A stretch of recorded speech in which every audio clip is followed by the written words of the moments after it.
नमस्कार. आजच्या या विश्लेषणात आपण एका अशा ऐतिहासिक शेतकरी उठावाबद्दल बोलणार आहोत जिथे माणसांपेक्षा कागदपत्रांवर जास्त राग काढला गेला. विचार करा, 1875चे दख्खनचे दंगे. इथे माणसांना संपवण्याचा हेतू नव्हता, तर त्यांना अडकून ठेवणारी कागदपत्र संपवण्याचा. हा एक एकदम अनोखा लढा होता. चला तर मग थेट या विषयाच्या खोलात जाऊया. आजच्या या प्रवासात आपण 5 मुख्य टप्पे पाहणार आहोत. स्पर्धा परीक्षांच्या तयारीसाठी हे एकदम परफेक्ट आहेत. एक म्हणजे आर्थिक संकटाची सुरुवात, दुसरं सुपा येथील ठिणगी, तिसरं कर्जरोख्यांवर झालेला हल्ला, चौथं ब्रिटिशांची प्रतिक्रिया आणि शेवटी उजळणीसाठी काही महत्त्वाचे मुद्दे. सुरुवात करूया पहिल्या भागापासून. द परफेक्ट इकॉनॉमिक स्टॉर्म, म्हणजेच आर्थिक संकटाची सुरुवात नेमकी कशी झाली?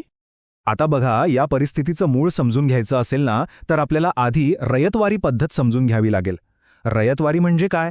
तर सोप्या भाषेत सांगायचं तर जमीनदार वगैरे कोणताही मध्यस्थ न ठेवता ब्रिटिशांनी थेट शेतकऱ्यांकडून म्हणजेच रयतेकडून टॅक्स किंवा महसूल गोळा करायला सुरुवात केली. पण यातली मेख अशी होती की तुमचं पीक चांगलं येवो किंवा दुष्काळ पडो, महसुलाचे दर हे खूप जास्त असायचे आणि वसुली अगदी निर्दयीपणे व्हायची. साहजिकच शेतकरी आधीच एका मोठ्या दबावाखाली जगत होते. आणि या दबावातून सुटतोय न सुटतोय तोवर एका पाठोपाठ एक संकटांची मालिकाच सुरू झाली. झालं असं की 1861 ते 1865 या काळात अमेरिकेत यादवी युद्ध चालू होतं. त्यामुळे तिथे कापसाचं उत्पादन थांबले आणि भारतातून कापसाची निर्यात अचानक वाढली. या कॉटन बूममुळे शेतकऱ्यांनी कापूस पिकवण्यासाठी भरपूर कर्जे घेतली. पण 1865 नंतर हे युद्ध संपलं आणि जागतिक बाजारात कापसाचे भाव अगदी धाडकन कोसळले. त्यातच भर म्हणून 1872-73 मध्ये भीषण दुष्काळ पडला. पिके पार करपून गेली. आता विचार करा, अशा परिस्थितीत शेतकऱ्यांनी कर्जाच्या जाळ्यातून कसं बरं बाहेर पडायचं? ब्रिटिशांचा तो जाचक महसूल तर भरायचाच होता, पण खिशात तर एक दिडकीही नव्हती. मग पर्याय काय उरतो? नाईलाजाने शेतकऱ्यांना मारवाडी आणि गुजराती सावकारांचे उंबटे झिजवावे लागले. आणि या सावकारांनी काय केलं तर या असहाय्यतेचा पुरेपूर फायदा उचलला. प्रचंड व्याजदर लादले, फसवणूक केली आणि ब्रिटिशांच्याच न्यायव्यवस्थेचा हुशारीने वापर करून शेतकऱ्यांच्या पिढ्यानपिढ्या चालत आलेल्या जमिनी बळकावायला सुरुवात केली. हे आर्थिक शोषण आता अक्षरशः असह्य होत चाललं होतं. आणि याच असह्य शोषणातून उडाली एक ठिणगी, आपला दुसरा भाग, द स्पार्क ॲट सुपा. डिसेंबर 1874ची ही घटना नीट लक्षात घ्या. काळूराम नावाच्या एका सावकाराने कोर्टाकडून एक आदेश मिळवला आणि बाबासाहेब देशमुख या स्थानिक शेतकऱ्याला त्याच्याच स्वतःच्या जमिनीवरून अक्षरशः हाकलून लावलं. ही घटना घडली सुपा नावाच्या ठिकाणी. एका शेतकऱ्याला त्याच्याच हक्काच्या जमिनीवरून असं बेदखल केल्यामुळे लोकांच्या रागाचा कडेलोट झाला. हीच ती ठिणगी होती जिने संपूर्ण दख्खन पेटवून दिला. आणि मग उजाडला तो दिवस, 12 मे 1875. ही तारीख खूप महत्त्वाची आहे बरं का, कारण याच दिवशी पुणे जिल्ह्यातल्या सुपा इथे हा दबलेला राग हिंसक स्वरूपात बाहेर आला. शेतकरी मोठ्या संख्येने एकत्र आले.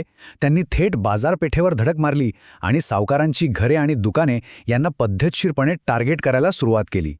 इथूनच खऱ्या अर्थाने दख्खनच्या दंग्यांची सुरुवात झाली. आता आपण वळतोय तिसऱ्या आणि सगळ्यात इंटरेस्टिंग भागाकडे, टार्गेटिंग द डेड बॉन्ड्स, कागदपत्रांवर झालेला हल्ला. आता बघा, 1857चं बंड तर सगळ्यांनाच माहिती आहे. त्यामुळे त्यांच्यानंतरचा कोणताही मोठा उठाव म्हणजे तो ब्रिटिशांविरुद्ध असेल आणि त्यात भयंकर रक्तपात होईल असाच समज होता. पण प्रत्यक्षात इथे काय घडत होतं? हा उठाव एकदम वेगळा होता. हा एक उत्स्फूर्त शेतकरी लढा होता. इथे ब्रिटिशांना सत्तेवरून खाली खेचण्याचा उद्देश नव्हताच, तर हा लढा होता थेट आर्थिक शोषणाविरुद्ध. इथलं मुख्य टार्गेट सावकार होते आणि विशेष म्हणजे शस्त्रास्त्रांचा वापर करण्याऐवजी सावकारांची बहीखाती आणि कायदेशीर कागदपत्रे नष्ट करण्यावर सगळा फोकस होता. या उठावाचं वेगळेपण एका वाक्यात सांगायचं तर ते असं आहे, त्यांचा मुख्य उद्देश सावकारांना मारणं हा नव्हताच, तर त्यांना या कर्जाच्या जाळ्यात अडकवून ठेवणारे कर्जरोखे, बहीखाती आणि जमिनीच्या मालकीचे आदेश नष्ट करणं होता. आहे की नाही कमाल? शेतकऱ्यांना हे अगदी अचूक समजलं होतं की आपल्या सगळ्या दुःखाचं मूळ ही कागदपत्र आहेत. बघता बघता हा उठाव अहमदनगर आणि सातारा भागातल्या 30पेक्षा जास्त गावांमध्ये वाऱ्यासारखा पसरला. जिथून जिथून सावकार पळून गेले तिथे तिथे त्यांच्या घरात शिरून हे कर्जरोखे जाळण्याचं काम सुरूच राहिलं. पण या सगळ्यात फक्त शेतकरीच लढत होते असं नाही बरं का. यातल्या सामाजिक संस्थांची भूमिका अजिबात विसरून चालणार नाही. विशेषतः 1870 मध्ये स्थापन झालेल्या पुणे सार्वजनिक सभेची न्यायमूर्ती MG रानडे आणि सार्वजनिक काका म्हणजेच GV जोशी यांसारख्या दिग्गजांच्या नेतृत्वाखाली या सभेने शेतकऱ्यांच्या प्रश्नांना भक्कम कायदेशीर आणि सामाजिक पाठिंबा दिला. शेतकऱ्यांच्या वेदना सरकारपर्यंत योग्य मार्गाने पोहोचवण्याचं खूप मोठं काम या संस्थेने केलं. मग ह्या सगळ्यावर सरकार गप्प बसलं का? अर्थातच नाही. भाग 4 ब्रिटिश रिस्पॉन्स अँड रिफॉर्म. आता साहजिकच एक प्रश्न पडतो ना की ज्या उठावातून फक्त कर्जाची कागदपत्र जाळली जात आहेत, अशा या अनोख्या शेतकरी उठावावर ब्रिटिश साम्राज्याने काय बरं प्रतिक्रिया दिली असेल? त्यांच्यासाठी हा फक्त कायदा आणि सुव्यवस्थेचा प्रश्न नव्हता, तर 1857 सारखा दुसरा मोठा भडका उडू नये याची ती एक धोक्याची घंटा होती. म्हणूनच त्याने एकदम वेगाने पावलं उचलली. पहिली पायरी, वाढत्या दबावामुळे 1875 मध्येच त्यांनी तातडीने दख्खन दंगल आयोग म्हणजेच डेक्कन रायट्स कमिशनची स्थापना केली. हा उठाव का झाला याची कारणे शोधणे हा यामागचा हेतू होता. दुसरी पायरी, या आयोगाने सर्व बाजू तपासून 1878 मध्ये ब्रिटिश संसदेला एक सविस्तर अहवाल सादर केला. आणि तिसरी पायरी, यातूनच 1879 मध्ये ऐतिहासिक असा दिलासा कायदा पास झाला. तर हा कायदा नेमका होता तरी काय? 1879चा दख्खन शेतकरी दिलासा कायदा किंवा डेक्कन ॲग्रिकल्चरिस्ट्स रिलीफ ॲक्ट. या कायद्यानं शेतकऱ्यांना एक खूप मोठा आधार दिला.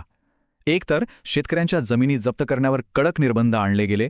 दुसरं म्हणजे कर्जाची परतफेड करू न शकणाऱ्या शेतकऱ्याला थेट तुरुंगात टाकण्याची जी पद्धत होती ती पूर्णपणे बंद करण्यात आली.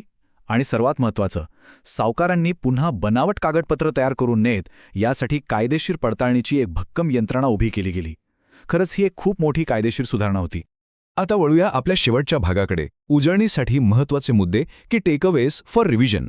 जर आपण परीक्षेच्या दृष्टिकोनातून बघितलं तर हा अगदी सोपा आणि क्विक रिव्हिजन चार्ट आहे. हे मुद्दे पक्के लक्षात ठेवा. सुरुवात कधी आणि कुठे झाली? 12 मे 1875, सुपा, पुणे. मुख्य टार्गेट काय होतं? तर गुजराती आणि मारवाडी सावकारांचे कर्जरोखे आणि बहीखाती. प्रमुख सपोर्ट कोणाचा होता? पुणे सार्वजनिक सभेचा. चौकशीसाठी कोणता आयोग नेमला? दख्खन दंगल आयोग 1878. आणि यातून कोणता कायदा आला? दख्खन शेतकरी दिलासा कायदा 1879. हे फॅक्ट्स नक्की डोक्यात फिट बसून ठेवा.